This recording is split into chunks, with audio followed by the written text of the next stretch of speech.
Assalamualaikum warahmatullahi wabarakatuh. We are from Group 3. Allow me to introduce the members of my team. My name is Nur Fatihah binti Muhammad Zakri. Next, Fatin Nur Afiqah binti Azmi. Next, Nurul Anisa Soleha binti Muhammad Afiq. And lastly, Batrisyia Balqis binti Kamaruzali. There are two questions regarding our presentation today. Firstly, what role does integrity play in a total quality setting? Secondly, explain the organization's role in promoting ethical behavior. Total quality management can be defined as a mutual cooperation of everyone in an organization to produce value for money products and services that meet and exceed the needs and expectations of the customers. The quality itself describes a company's culture and mindset. Basically, it is a method of involving management and employees in a continuous improvement of product and service production and any other problems that arise. Therefore, through strategy, data, and effective communication, it instills the quality discipline in the culture and activities in the organization.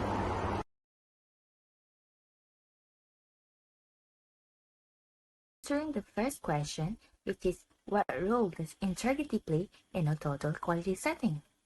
According to Collins Dictionary Online, if you have integrity, you are honest and firm in your moral principles.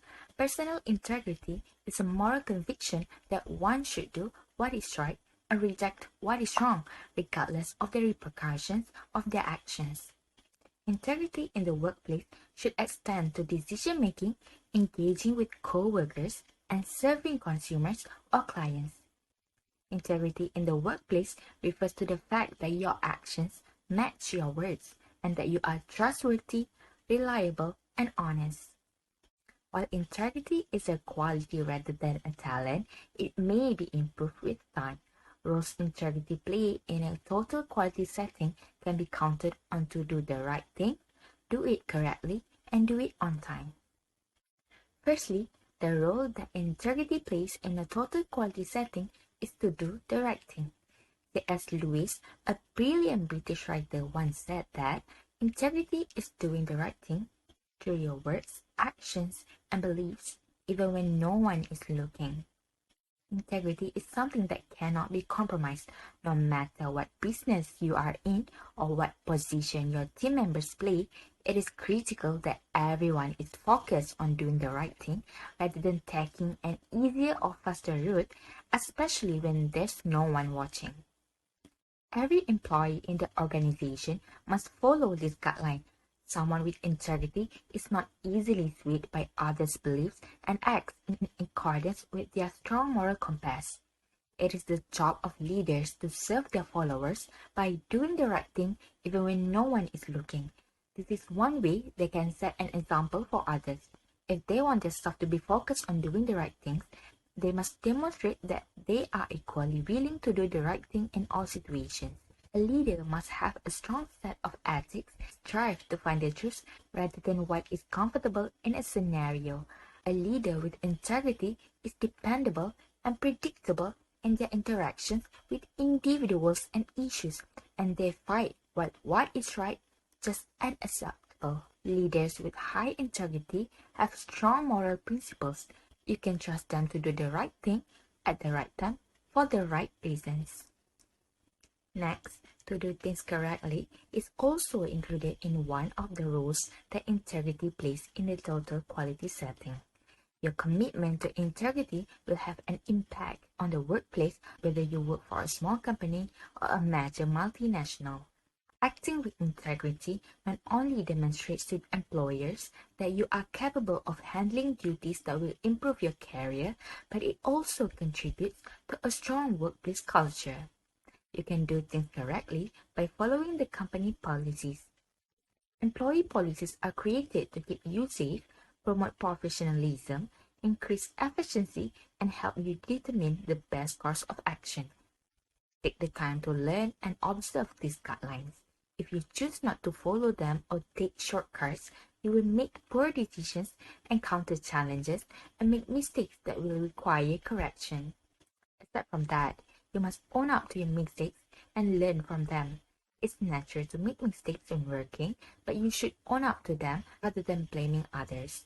This demonstrates that you are accountable enough to own your mistakes, correct them, and learn from them. If you are a leader, this implies taking responsibility for yourself rather than delegating it to your employees. So the last role that integrity plays in a total quality setting is doing things on time. All individuals should learn how to do things on time to accomplish an effective time management. This is because it is essential to those who want to prevent getting stressed or under pressure at work. There's a lot of benefits that we can get if we have a good time management. For example, less pressure, more enjoyment and satisfaction, and last but not least, more completion and achievement. In addition, an individual who is multitasking, especially if they are working such as a director in a respected organization, they have various responsibilities to fulfill. So, a good time management is essential for them to do things on time. Individuals should know how to organize and manage their time wisely in daily life so that they will be less overburdened or stressed by their work.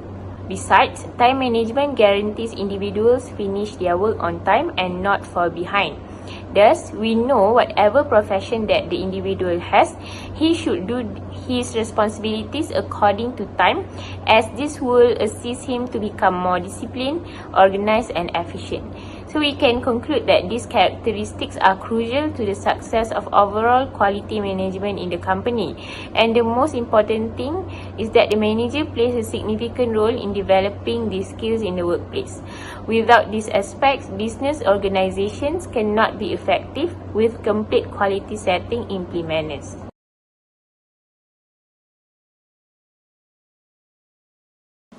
Firstly, establishing ethical standards. First, set your company's conduct rule in writing. Don't presume that every employee understands what is right and wrong. Compile a comprehensive list of workplace expectations, ranging from appropriate language to ethical corporate practices. Maintain as precise a set of standards as feasible. Consider appointing a team or department to oversee the workplace ethic, such as an HR department. Secondly, include regulatory codes but don't allow them to dictate how the company conduct itself. Ensure that all staff are aware of the safety regulation for the items you make and repair. For example, thirdly, employees should be educated on industry-specific requirements, but your ethical standard should not be limited to legal codes. Set your expectation higher than the minimum requirement for safety. Fourthly, look for candidates that have value that align with your company ethical standards.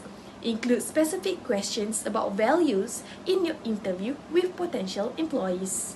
Secondly, providing ethics training. Firstly, build training techniques that are unique to your company trainee, like written ethical standards, must deliver tangible, useful information rather than abstract ideals. Employees should be given these examples during new hire orientation and annual ethics training session. Give example of sexual harassment, hostile behavior, fraud, and other unethical activities, for example. Secondly, in addition to reinforcing ethical behavior development skills, emphasize the development of abilities that enable people to function well without cutting corners. Teach employees, for example, how to manage their time, handle problems, and seek assistance when needed. Thirdly, incorporate ethical training into new employee orientation. New hiring procedures, on the other hand, should include verbal technique teaching on the company's ethical principle as well as preparation for ethical difficulties that may arise. Fourthly, organize regular ethical training days for the entire company. Annual training days will assist your organization in maintaining its ethical culture. Thirdly, rewarding ethical behavior. Firstly, place a higher value on ethical actions than on sales or profits. Sales quota and other profit-driven metrics might encourage unethical behavior.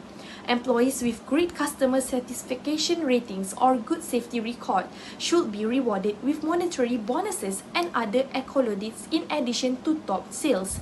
Secondly, employees who voice issues about products or services should be rewarded. Let's say an employee noticed a specification error in a blueprint or expressed concerns about the safety of a new product.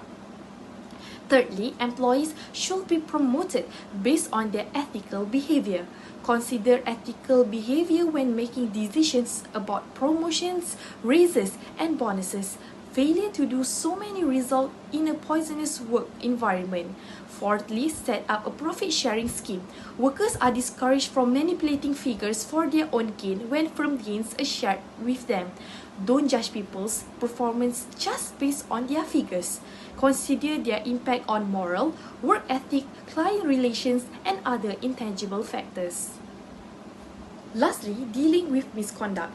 Firstly, discipline procedures should be communicated explicitly.